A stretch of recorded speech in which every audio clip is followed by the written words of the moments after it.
Good afternoon.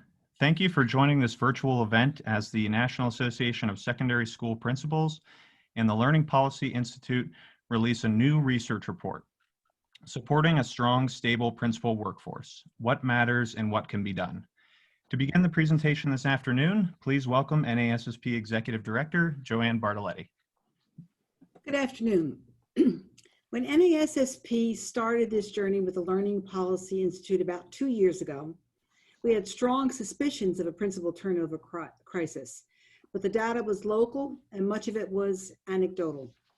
The project was intended to fill a gap so we could speak with authority to the challenge of principal turnover at a national level. You see, school improvement doesn't happen overnight, and the reality applies to schools in every context. A principal can impose a plan, but an effective leader knows that you have to build trust and faith in a common vision before any plan can take hold. That takes time, perhaps years. Each time a principal leaves, that process resets. Repeat that process a few times, and the teachers and the community become less hopeful and more jaded to the prospect of new leadership ushering in a renewed spirit. As with all the challenges in education, principal turnover hits hardest in high poverty communities, the most vulnerable communities that rely on education most heavily for future prospects. Many high poverty schools measure principal tenure by months, not years, and the students in those schools get the message. No one wants to be here for me. I'm not worth sticking around for. Granted, much of this work was completed prior to the COVID-19 outbreak, yet this pandemic has cast a new spotlight on the importance of effective leadership.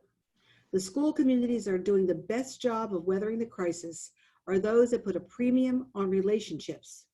Principals who have gotten to know their students and their families, who have built trust over years, and who have carefully and intentionally fostered a culture in which each person feels known and valued. Those principals have built an educational environment that transcends the brick and mortar building. And communities have come to rely on them as a steady, reassuring presence. We anticipate that the factors that contribute to principal attrition will only intensify at a time when we need good leadership the most. And you can anticipate that NASSP will be drawing policymakers' attention to the crisis in whatever context that crisis might exist in the coming years. But first, we have to define it and we have to name it.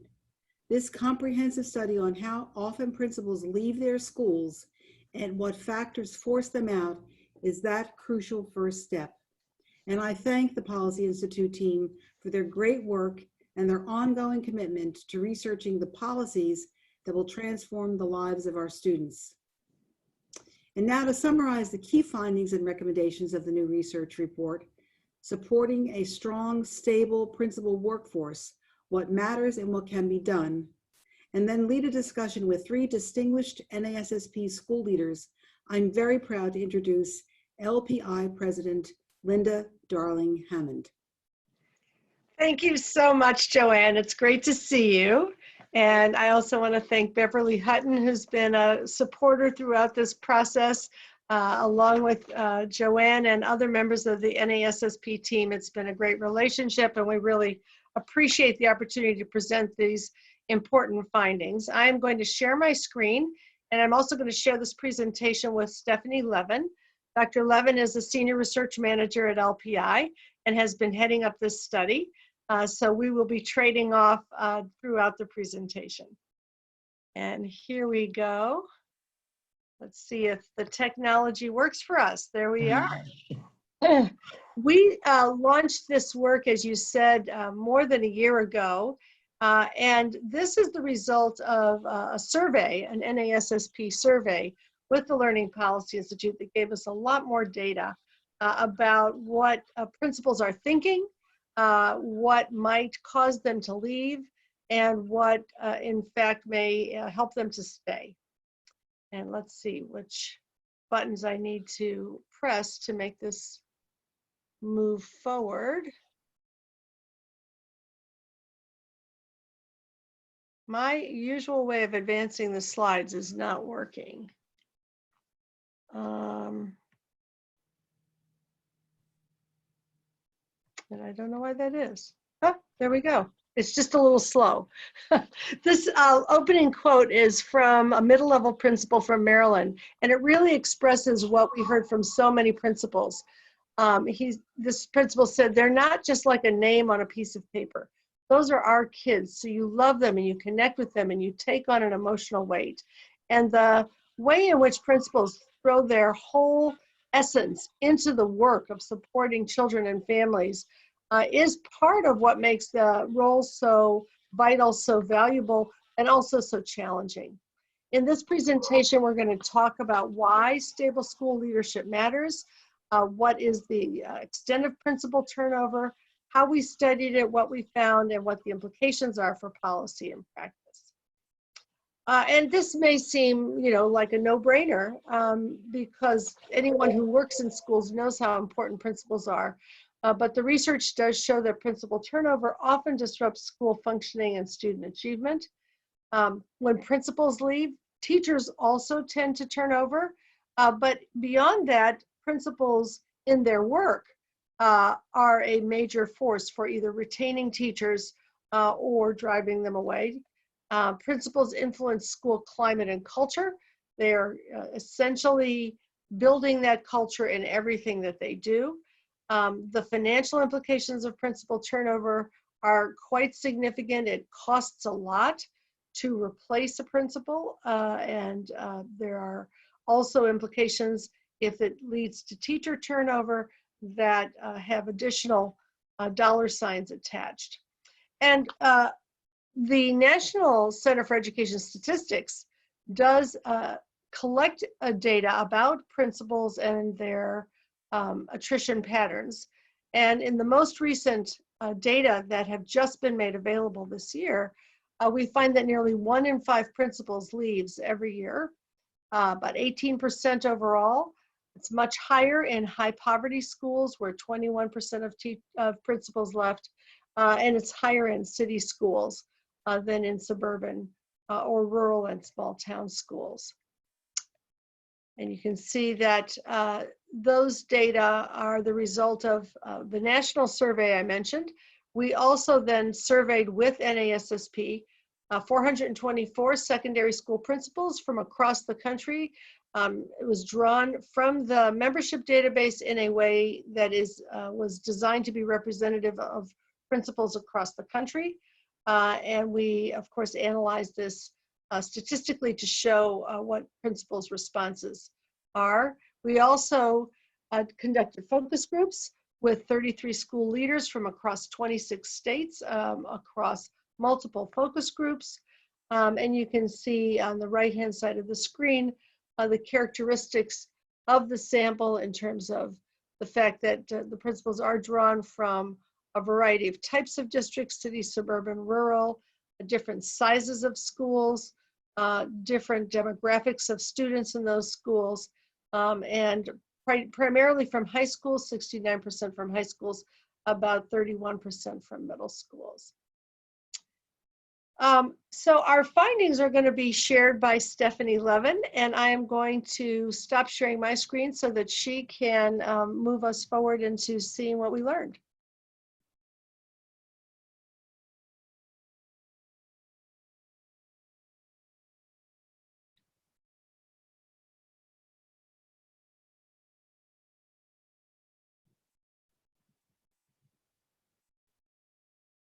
Thanks so much, Linda. The NASSP LPI survey asked principals to identify a variety of issues that might influence them to leave their roles within the next 3 years. Each fell into one of the 5 areas that LPI's previous review of the research literature indicated were related to principal retention: working conditions, compensation, high stakes accountability, decision-making authority, and professional learning. The figure on this slide presents the top 3 challenges identified by principals as most likely to cause them to leave their schools within the next 3 years. These challenges all fall under the category of working conditions. For those principals saying they were considering leaving their schools, the highest percentage, 63%, identified heavy workload as a challenge that would influence their plans to leave the principalship or move to a new school. In comparison, just 31% of other principals identified heavy workload as a concern. The second most frequent identified challenge was unresponsiveness from the district or other support teams. Among potential leavers, just over half reported that this unresponsiveness was a reason for their departure. This percentage was much lower among principals who were not considering leaving. Members of our study's 6 focus groups recognized and voiced concerns about heavy workloads. A principal from a mid-sized suburban high school said, "When you go into the principalship, you know that it's not a 7 to 3 job. It's all the time, really. And there are a lot of commitments that are on the weekends or in the evening, and that's the job. Those aren't extras." Another principal spoke about dealing with insufficient resources and supports. She said, "The budget has been cut 75%, and last year I had $0 for textbook. So that's the first thing. Second is lack of local resources. Kids are coming to school with more and more challenges associated with mental health, and there's nowhere to refer them." In our survey, lack of specific district supports also emerged as major concerns. Over half of principals planning to leave noted that their district did not have effective strategies for retaining strong leaders, compared to just over 1/4 of those planning to stay. In addition, those planning to leave reported that their districts did not provide adequate student services personnel to support their students' emotional well-being at higher rates than those indicating they would stay. Similarly, high percentages of principals planning to leave reported that their district's central office did not meet their needs. Principals indicating that they would stay were less likely to make this claim. In addition to highlighting challenges due to working conditions, survey and focus group responses reflected national concerns about compensation. As with working conditions, the contrast between leavers and stayers was large for compensation, with leavers twice as likely to identify compensation as a reason for dissatisfaction. 4 out of 10 principals planning to leave their schools identified compensation as a reason for leaving. Our research provides additional evidence that compensation can be related to principals' plans to leave their schools. Both survey and focus group findings reveal some principals' frustrations with their compensation. Approximately 1 in every 3 principals believes his or her salary is unfair. This percentage is higher for those planning to leave than for those planning to stay. And nearly 1 in 2 principals in high poverty schools finds his or her salary inadequate or unfair. For those frustrated by unfair salaries, the additional costs required to become principal may be especially problematic. Almost half of all respondents reported at least some student loan debt, and over half of these principals have debt from both teacher and principal preparation programs. Among all principals, approximately 3 in 10 reported moderate or excessive student debt from their principal preparation, and approximately 1 in 4 from their undergraduate or teacher education programs. Among those with moderate to excessive levels of debt from either teacher or principal preparation, the higher percentage of principals with student loan debt from their principal preparation may be due to the fact that their principal preparation expenses are more recent, or that there may be less financial aid available for postgraduate programs than for undergraduate programs. Principals planning to leave are more likely to report student loan debt from principal preparation and undergraduate or teacher education than those planning to stay. Our research also considered the influence of high-stakes accountability systems and evaluation practices. About 1/3 of principals planning to leave their schools reported that state accountability measures could influence their mobility decisions, compared to only 1/5 of principals who plan to stay. A high school principal in one of our focus groups spoke of his frustration with the state's accountability system. "I'm at a school that is underperforming for various reasons. As a Title I school, it is much more difficult to lift versus the affluent schools that's 2 miles away, but the principals are held to the same standard. I'm fighting my tail off every day just to keep my school above a failing grade." The NASSP LPI Principal Survey and Focus Group findings also reveal that many principals have concerns about how they are evaluated as school leaders. Nearly half of all survey respondents reported that their own evaluation system does not produce useful information, and the percentage was higher for those planning to leave. Further, well over a third of principals reported that principals do not trust the results of the evaluation system. Across all survey items on principal evaluation, higher percentages of principals planning to leave reported concerns about their evaluations. Some principals expressed frustration with their lack of decision-making authority. A focus group member provided an excellent sense of his frustration with his lack of decision-making authority by saying, "There's so much that gets cast down from above that you don't have a say in. Where you're kind of a used car salesman, you have to sell it to your staff and make them think it's a great idea, even if you don't agree with it." The NASSP LPI survey and focus group findings point to particular types of decision-making authority as concerns for many school leaders. Principals responded to survey questions on their decision-making authority about curriculum, their school budget, and personnel decisions. Lack of decision-making authority over curriculum was identified by almost 3 in 10 principals. Among those considering leaving, the percentage was slightly higher. A smaller percentage of principals reported that they lacked decision-making authority over their school budgets. However, the difference between those planning to leave and those planning to stay in their jobs was considerable, 21% compared to 12%. While less often cited as a reason for leaving the principalship or moving schools, many principals reported facing obstacles to professional learning opportunities related to accessing principal preparation and professional development. One comment echoed by many principals in our focus groups was that the professional development provided by her district did not address her needs. She said, "Professional development is not differentiated. They just sort of put it all in a hodgepodge, one size fits all." Principals participating in the principal survey were asked about the obstacles they faced to becoming principals. Chosen by just under a quarter of all responding principals, the cost of principal preparation was the most commonly identified obstacle. The percentage of principals planning to leave who reported program costs to be an obstacle to their preparation was higher than the percentage of those planning to stay. Principals planning to leave were also more likely than those planning to stay to say that they lack confidence in the preparation programs that were available to them. Principals also reported facing obstacles to accessing professional development. The top 3 obstacles reported were lacking time, lacking money, and not having sufficient coverage for leaving the building to attend professional development events. Among principals considering leaving, higher percentage reported obstacles. 80% said time was an obstacle, and 40% said money or insufficient coverage were obstacles. So I'm going to turn it back to Linda now to discuss some strategies that policies makers can put in place to address principal turnover. Okay, I'm going to share my screen again.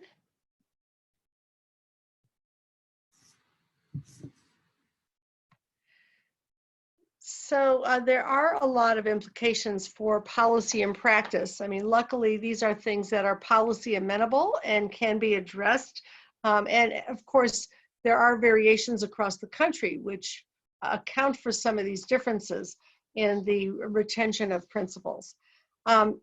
Among those things, there are several things at the local level that policymakers can do. Obviously, valuing principals' work, attending to their working conditions and school needs is important. Being sure that principals are supported from the central office to do the work that they have to do on the ground with parents, with students, and with faculty. Being sure that the compensation system is adequate and equitable. We heard from principals about the fact that in some districts, a teacher can earn more than a principal, and while that's a good thing for teachers, and we should recognize their talent, the work day and year is much longer and provides little incentive to go into the principalship in some cases. It's also important that at the local level, there are good mechanisms for supporting principals through feedback, coaching, evaluation. We're coming out of an era where there were evaluation systems that were highly punitive, where principals could feel threatened in their jobs and their compensation. And that really drove a lot of principals out of some of the neediest schools where the conditions were the most challenging.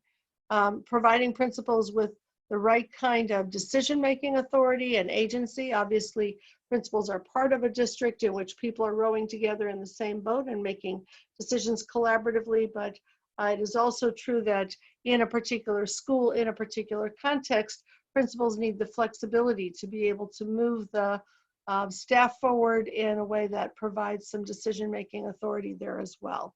And finally, removing barriers to the professional development that Stephanie just talked about, barriers of time and resources and coverage.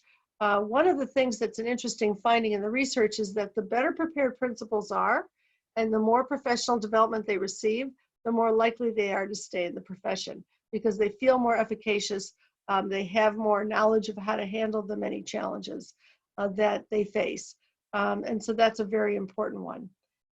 Also, at the federal and state levels, policymakers can assess and help improve working conditions for principals.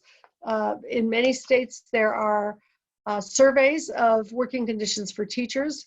An analogous approach could be helpful for states to support those kinds of surveys of the needs and supports available to principals, supporting local efforts to improve the supports that students get. Principals spoke very passionately about children who are experiencing trauma, unemployment in their families, food insecurity, housing insecurity, mental health needs, and how difficult it is in some communities to organize the resources to really allow children to be well served and well supported.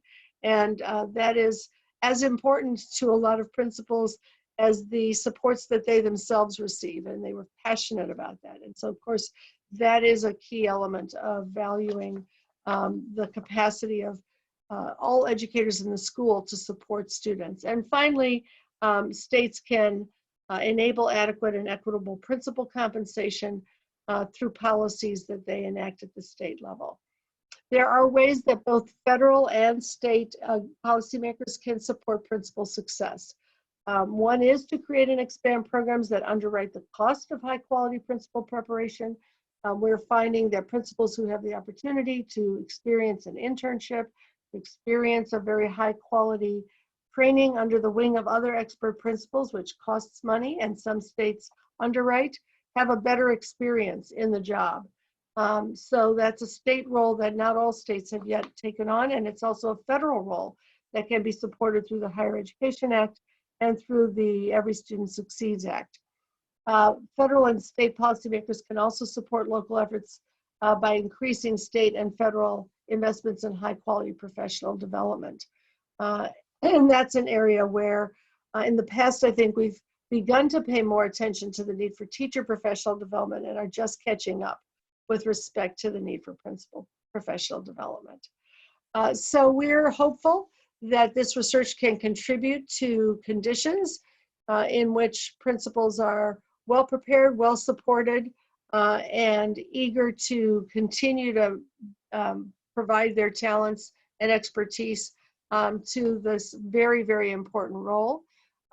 As Joanne mentioned at the beginning, we've been involved in a series of studies, and you can find the NASSP and LPI Principal Turnover Research Series at the NASSP website and also at the Learning Policy Institute website, as noted here. And we are delighted to be able to augment this report with the words of wisdom from a number of very impressive school leaders who I am about to introduce. So I'm going to go in the order that you see them on the screen here. These are incredible principals from across the country. Gloria Woods Weeks is the principal at J.D. Clement Early College High School in North Carolina. Dr. Woods Weeks is the very proud principal of this school in Durham Public Schools. It's a magnet school that serves nearly 400 students in grades 9 through 12. Students of color make up about 78% of the population, and 52% of students are eligible for the federal free and reduced price lunch program. Under Gloria's leadership, the school is the recipient of the coveted 2019 National Blue Ribbon School Award. And since you can see people directly, I'm going to stop sharing my screen so you'll have a better view of them in the flesh. We don't have to just see your picture at this point. Gloria has over 25 years of experience in education, ranging from a classroom teacher to a building administrator. She is a lifelong learner. She's earned degrees from almost every major university in North Carolina. She earned her doctorate in educational leadership from East Carolina University, a master's degree in school administration from the University of North Carolina at Chapel Hill, master's degree in public administration, and a bachelor's degree from North Carolina Central University. Great places, all of them. I used to work with your former governor, Jim Hunt, who was a big fan of all the sports activities in all of those places, and I would get a lot of important information from him about both academic and athletic histories of all of those wonderful schools. In 2017, Dr. Woods Weeks was named Wells Fargo District Principal of the Year. She currently serves on the North Carolina Principals and Assistant Principals Executive Board and as the state coordinator for the NASSP chapter. Busy lady. Thank you for joining us, Gloria. Thank you. Mark Anderson is principal of Marshall Fundamental School in California.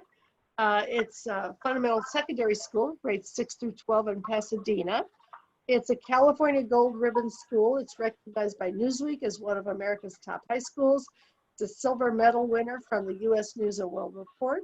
I love the fact that Marshall was also awarded the Civic Learning Award of Excellence by the Chief Justice of the California Supreme Court. Mark was named California Principal of the Year by both the Association of California School Administrators and NASSP, and he was previously the Assistant Principal of the Year from both organizations, making him the only California school administrator to win both awards. Dr. Anderson began as an English teacher, then Vice Principal, Learning Director, and now Principal. His passion and his work have focused on helping culturally diverse students in urban Los Angeles be academically successful. He works in just east of Los Angeles, in the same area where he was raised by California public educators. He received his bachelor's degree from Brigham Young University, his MA in teaching from Azusa Pacific University, and his PhD from Claremont Graduate University, researching students and teachers' perceptions of cultural proficiency. And last and certainly not least, Trevor Green is superintendent in Yakima School District in Washington State. Trevor is currently in his first year as superintendent of Yakima Schools. It's a district that serves 16,000 students in central Washington State. Over 80% of the student population is Latinx and Native American. The district borders the Yakima Indian Reservation. Previously, Trevor led a large multilinguistic urban district adjacent to Seattle. His work there, supervising and developing principal leadership, helped him realize the largest graduation rate increase in 10 years in that district. His leadership in human resources also improved equity in hiring practices and resulted in an over 35% increase in employing diverse, high-quality educators. As a principal on the Yakima Indian Reservation, Trevor led a high school of 99% students in poverty to unprecedented success. His staff established nationally certified engineering and biomedical programs. His students realized a nearly 95% graduation rate, a 67% increase in state science scores. He was recently selected as Washington State High School Principal of the Year. He is the only principal from the Pacific Northwest and the first Native American to be recognized as the National Principal of the Year by NASSP. Following this honor, Trevor completed the first Principal Fellowship for the Association of Washington School Principals, named Alumnus of the Year for the College of Education at Central Washington University, earned his superintendent certification through Washington State University, and he currently attends the University of Washington, where he's earning a doctoral degree in educational leadership. These are all very busy people with a lot of energy and tremendous track record serving our kids. So I'm gonna start with some questions, but I want you to feel free to interact. Just give me a little signal if there's a question that you want to get in on as we talk about this. I want to start with Gloria. You have such an interesting background. You've been a teacher and an administrator. You have degrees in criminal justice, public administration, and school administration. And I'm wondering, in your pathway to becoming a principal, what in your pathway prepared you for the work that you're currently doing? Sure. Okay. I took a basic common pathway to the principalship. I did earn my certification in a teacher education program and a Master of School Administration degree. I started, however, as a middle school teacher in social studies because I did have the background in criminal justice. And believe it or not, I wanted to be a principal before becoming a teacher.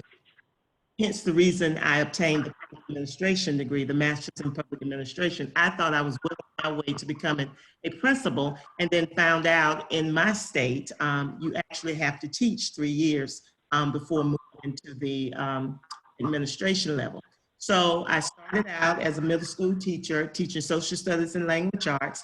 I wanted to work with a group of students that I felt that I could make the greatest impact with. And at that time, middle school was the most difficult time period in a child's life. I wanted to be in a position to make a really, really great impact. So a few years later down the road, I did change to the high school level and found out that I can make an even greater impact at that level. I've always had the ability to build really wonderful, strong relationships with students and parents alike, and great organizational skills.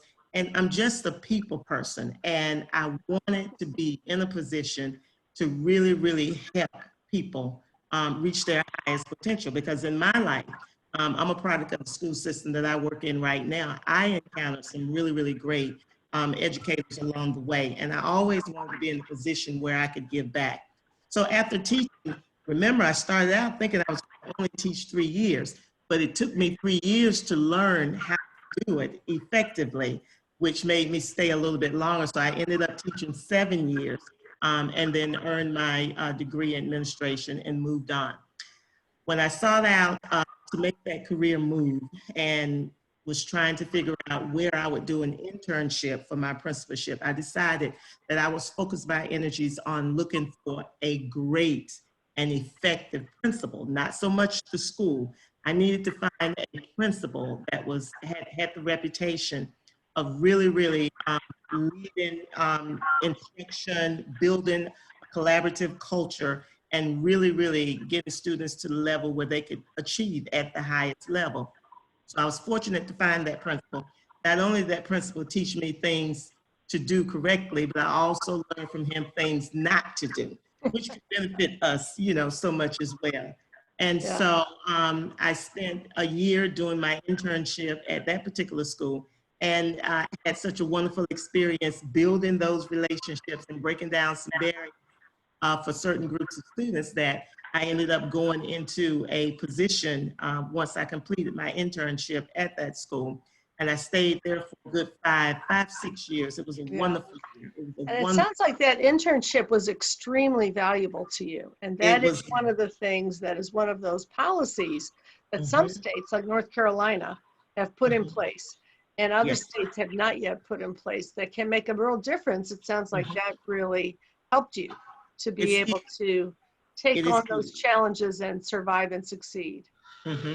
And I feel that doing that more or less on a full-time basis versus a part-time basis, you get more bang for the buck as well. You really need to be in the trenches. You really need to be learning from the professionals that do it well, and you need to come face to face with them daily. So that's a great example of a place where policy could make a difference, both at the state level, and there are possibilities in the federal panoply of laws and Higher Education Act and ESSA to support those kinds of internships for principals that can allow them to come in with that preparation and sense of efficacy.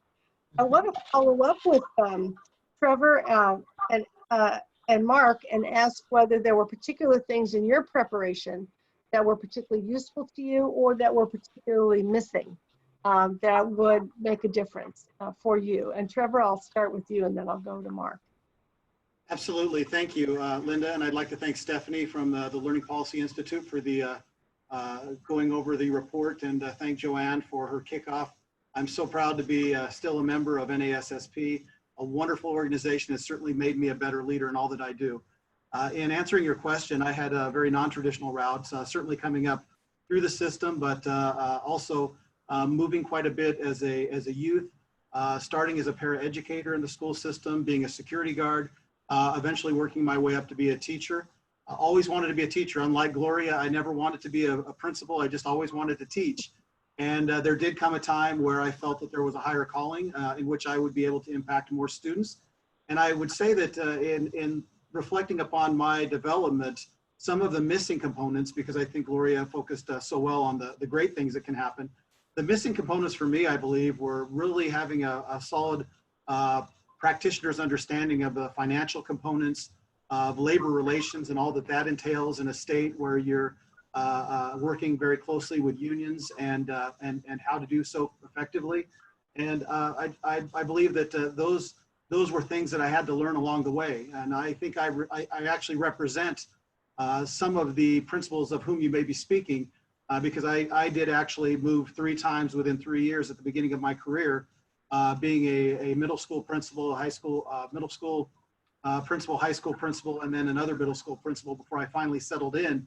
And unfortunately, most of my development came through that process. Otherwise, I would not have had, I believe, as much access to high quality development until I actually landed in a place where I felt I had the support of the district office, and I was being really buoyed up in the things that I needed to be an effective leader.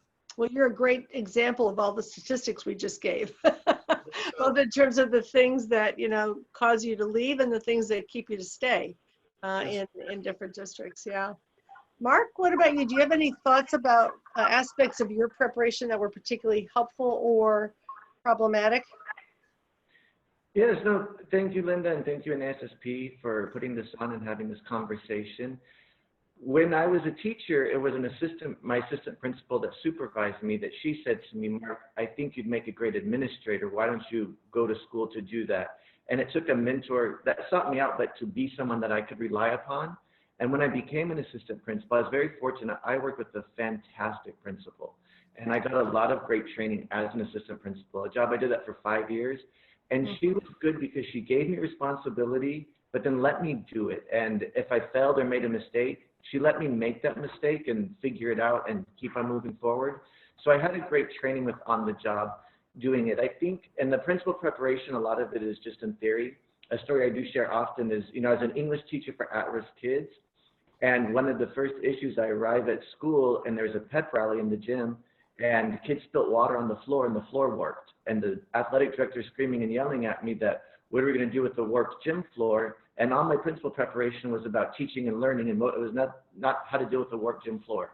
And so sometimes you just need to experience life and to figure it out, and know that a lot of the things is having resources and people that you can connect. Almost all the positive things has been a professional network that I've had. Yeah. And you have a large public school of almost 2,000 students in Los Angeles County. You have a lot of responsibilities. You are a prototype, as are all of our folks here, of somebody having a heavy workload. I'd love if you could give us a little sense about the nature of that workload, and also what enables you to deal with it in a way that keeps you in the principalship. Sure, yeah, I'll kind of go through the things that come to my mind off the top of the head. You know, but you're in charge of the building operations, speaking of warped gym floors, building operations, cleanliness, construction. I built a brand new $10 million athletic facility on my campus while I've been here. You're essentially the Department of Child Services and Welfare, making sure that the kids are receiving adequate nutrition education at home. Now we've had to become mental health experts. We have to deal with suicide. We have to deal with depression. We also are in charge, you know, Trevor mentioned employee relations. So we deal with different unions, bargaining units, evaluations, sometimes coaching up, sometimes evaluations, adult discipline, which is much different than student discipline. We're basically risk managers as well on campus. We have to manage athletics, a full, I have 22 athletic teams, and that comes into what happens if kids have concussions, how to use AED machines. What about heat exhaustions? Do you have your first aid up to date? We're business officers. We have a school budget, but don't forget, we all have boosters, which are 501c3 clubs and PTSAs, and doing fundraising and staying within the laws, and educational foundations. And then speaking of the public, we are the face of the community. So, I often say here in my district, there's around 63 private or charter schools. So it's a competition always. So I have to be out the face of the school, get the good news out about the students, the staff, what's going on. I have to meet with the Rotary and the Key Club and the Elk Club and all the different tournaments to be the face for the school. You run a big arts program essentially too. So you have the theater, the band, orchestra, your dance team, all that stuff. Special ed compliance per IDEA, it's not funded, but we still have to do the law, and how are we going to make it work and make sure that all the kids with disabilities are getting the services that are required. You have to lead professional development for your staff. You talked about how principals complain about their PD. Well, teachers do too, almost those exact same things, and to make sure that we're the people providing that differentiated professional development for teachers. We have to write grants to raise money. We have to write reports for compliance writing. Student discipline and safety we are in charge of, and with the changing laws, the past couple of years I've had 2 shooting threats on my campus, and it's not just safety of fight with kids, but how do I protect the life-threatening situations now? I have to be on the front of the line for those as well. And then teaching and learning, let's not forget that's kind of the main reason most of us got into it. And then in a multitude of subjects, it's not just English, which is what I knew, but I have to do, Spanish, Mandarin, history, calculus. I have to make sure that there's effective teaching and learning in all of those. And, you ask, how do I keep myself motivated to do it? One thing why don't you leave? Yeah, no, that's a great question. I mean, part of it about my personality is I love constant change. So it is fun if I'm feeling really frustrated with one thing, I could turn around and go to something that I really like and work on that for a little bit. A lot of it's attitude. I remember when I was an assistant principal, I was getting my PhD and I'm studying all these great things about equity and access for kids. But then every day at lunch, I'm supervising the cafeteria line. I'm like, don't cut, don't do this, keep your hands to yourself. I thought this is terrible. But then I realized that time supervising the cafeteria lunch line, as I started interacting and talking to the kids, tell me what you learned in math class today. What's going on at home? What are the things you're interested in? And soon lunch supervision became my favorite part of the day, where you really got to interact and to act. So I think it's finding those positive ways to connect and to do things. I have teachers here that are on fire, and if I'm having a rough day, I will go sit in that class for 10 minutes. And it just realigns me to why I'm doing the work and to what we're doing. And so when and a lot of it is if I don't do all those things I listed, who's going to do it for these kids? And so I feel kind of this social responsibility that, hey, I've got to be committed to them. I've got to do it. And so there's that sense of joy and pride for keeping it going and for doing it and just kind of reaching out to what I can do, I suppose. Yeah, we're lucky as citizens to have people like all 3 of you in this amazing role. So Gloria, I want to ask you a similar question about what keeps you there. You don't have to recite all the list of things that you do because I think we got a very thorough list from Mark. But what keeps you in the principalship? And when there are times that if you've ever thought about, this is it, I'm out of here, that's interesting as well. But what keeps you going? Thank you. Yes, there are definitely times when you think about walking out. Just last week, I said, this is it. I don't think I'm going to be able to do this for another year because of everything that's going on with remote learning and what the expectations are and trying to reach all of the students.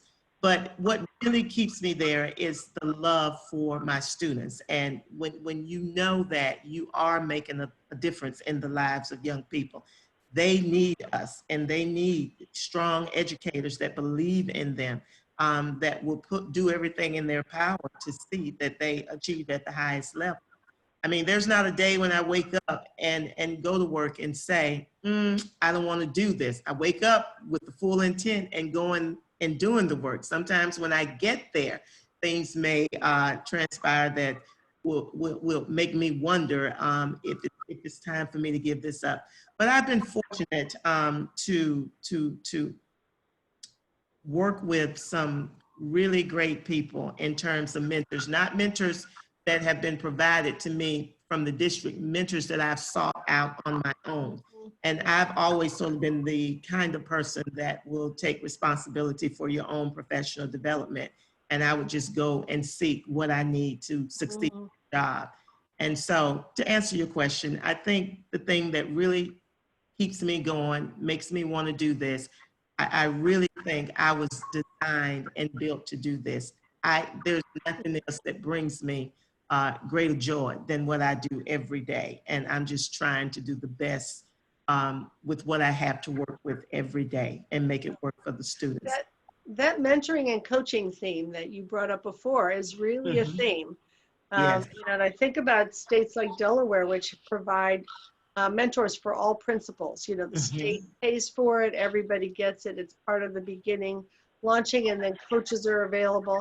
You know, we can do more to make sure that everybody has that, you know, lifeline that you described. So Trevor, I want to ask a similar question from a different angle for you. You have served as an HR director, and you're currently serving as a superintendent. So you've kind of been in all these different roles. What supports can districts provide to help principals, you know, succeed with this enormous set of responsibilities? And are there also supports that the state could provide? Absolutely, and thank you. And boy, I'm just still exhausted from hearing Mark's list. I know. And I love it when a principal shares all that he or she does, and it also really impacts me emotionally to feel all the things for which they're responsible. And then knowing Mark a little bit better, knowing that his commute on top of that is something he didn't even share, but the time that he leaves and returns home is just amazing. And to know, you know, Gloria referring to the intrinsic motivation is something that I don't know if you can replicate. And we have so many great leaders out there across the country doing phenomenal work. So for me, when thinking about the support for our principals, knowing that, of course, nothing impacts the achievement of a student like a high quality teacher, but we understand that our principals really impact a system, and nothing is better than that highly effective principal within the system and how important that is.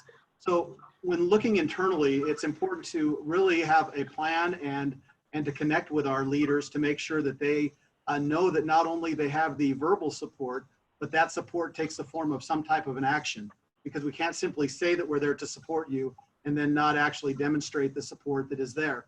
I think about an experience that I had earlier this year.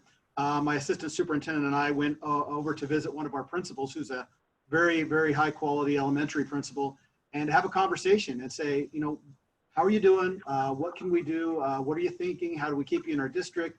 Not that there was anything wrong, but pretty quickly, you know, he said to us, you know, what is this about? Why are you engaging with me like this? What is this conversation about? What are you trying to get at? And it was so interesting, because my assistant superintendent looked at him and said, you know, we're calling this, you know, Operation Keep Casey, for example.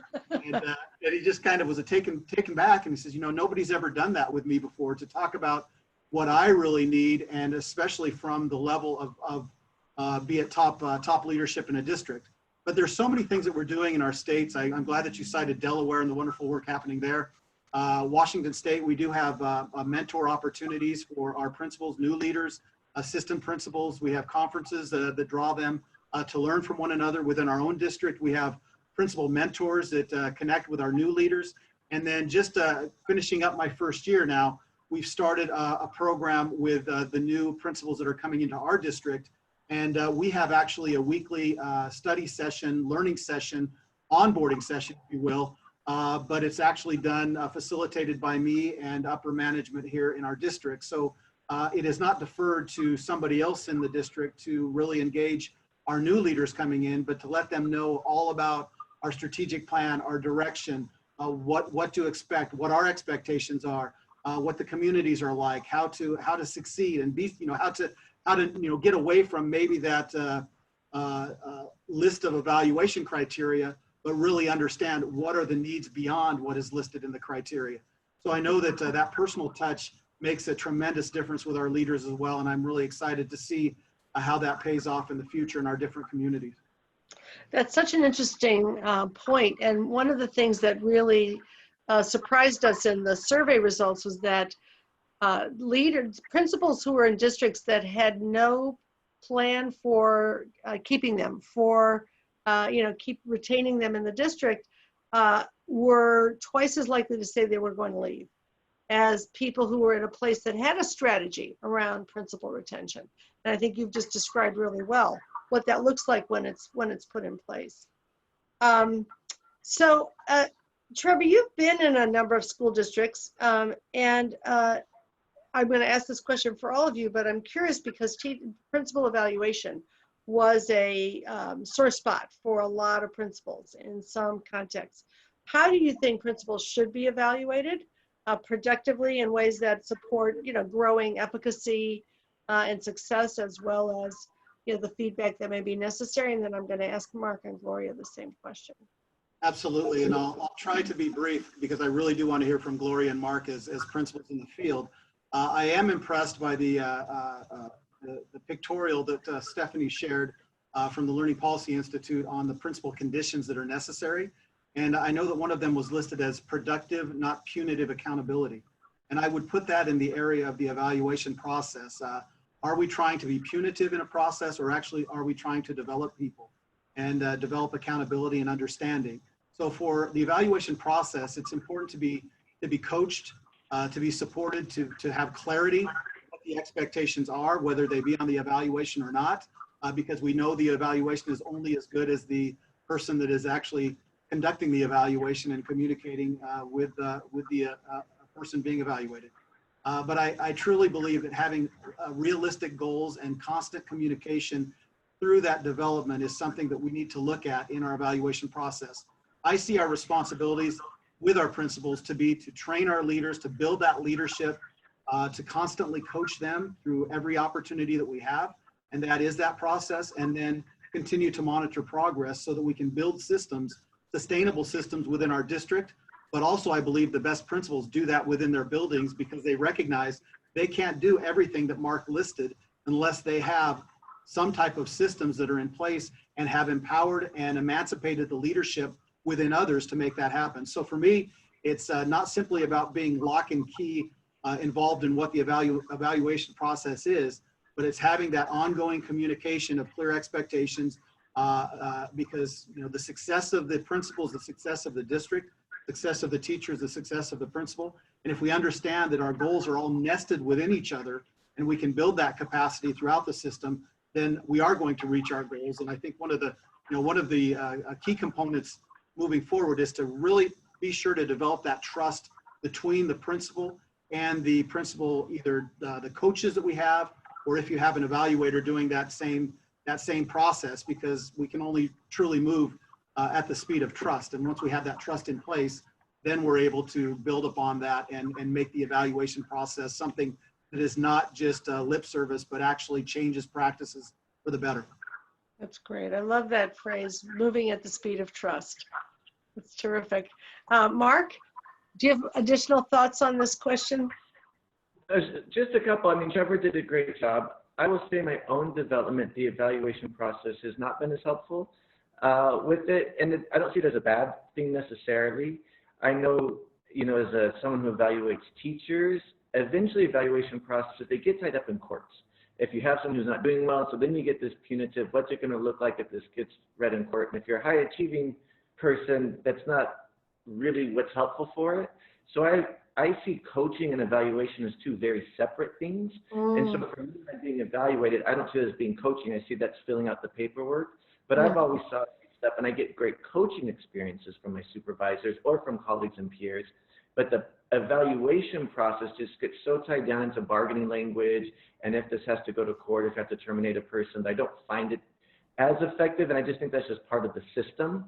But I think you could still be coached and you could still be trained in a separate system that's not the evaluation, actually writing at your principal evaluation form. That's great. That's a good point. So Gloria, I'm going to give you the last word. We only have 1 minute because we have to close right after this comment. I'll be brief. I agree with everything that Mark and Trevor said. I piggyback on it wholeheartedly. I personally believe in the coaching model more so than the evaluative tool. You need a process that's going to give immediate feedback. You need that relational trust with someone. That's very, very important. And you want to be surrounded with a person that you can open up. I think principals, teachers alike, should be assessed on their strengths, not so much as what they don't do right or their weaknesses, if you will. Figure out what you're doing great, and let's see if we can put a label on that to duplicate it, you know, for the next principal, and so on and so forth. Because sometimes we're doing things correct, but if you come back and ask, how did we get that result, or how did we do that? We can't tell you how we did. So I piggyback with what they said. It's all about the relational trust and building a coaching model that the principal and the coach can grow from. That is a terrific place to bring us to a close. What a wonderful set of comments. Thank you so much, Gloria, Trevor, Mark.